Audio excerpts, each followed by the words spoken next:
Then sings my soul, my Savior God, to thee. How great thou art, how great thou art.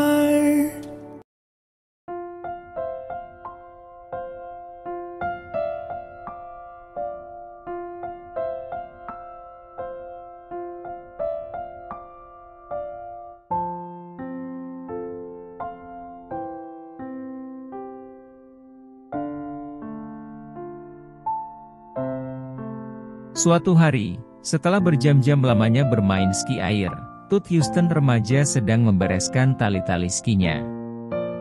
Gigi perahu si itu tidak sengaja tertendang dan kakinya terhujam ke dalam baling-balingnya.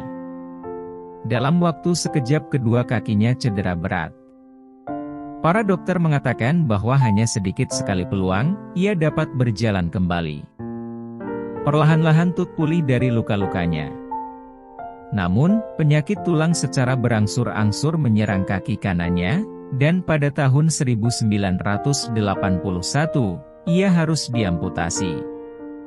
Ia mengenang bahwa tepat sebelum pembedahan, arus ketenangan melanda dirinya. Ia teringat satu ayat Alkitab yang ia pelajari saat masih kecil.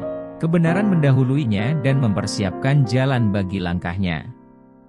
Tut lalu menyelesaikan kuliah dengan gelar kehormatan. Dengan kaki palsu, ia dapat berjalan tetapi tidaklah banyak. Lalu pada tahun 1993, ia memberi prostesis baru yang disebut flex foot. Dengan kerja keras ia dapat berlari 20 km sehari. Lalu, ia mendengar ada sebuah organisasi yang sedang mencari-cari penderita amputasi untuk mendaki gunung tertinggi di masing-masing 50 negara bagian. Mendaki gunung itu berbahaya, bahkan dengan dua kaki yang sehat sekalipun. Namun, Tut berhati-hati dan tekun dan pada tanggal 17 Agustus 1994, ia telah memanjat ke 50 titik tertinggi dan mencetak rekor dunia. Sobat Kristen, wow, luar biasa. Dalam pengalamannya Tut Houston telah menggunakan bahan-bahan untuk meraih apa yang ia bisa raih. Tekad seperti baja, kerja keras dan keuletan. Namun, tanpa kebenaran firman Tuhan mungkin cerita Tut tidak seperti yang kita baca hingga selesai. Firman Tuhanlah yang menolong serta memampukan dia untuk melihat akan peluang-peluang baru dan terus berbesar hati. Tulisan Bill Hull dapat menolong kita lebih dalam. John Hus dibakar di tiang tetapi tidak gelisah. Policarpus dilempar ke kendang singa tetapi ia tidak gelisah.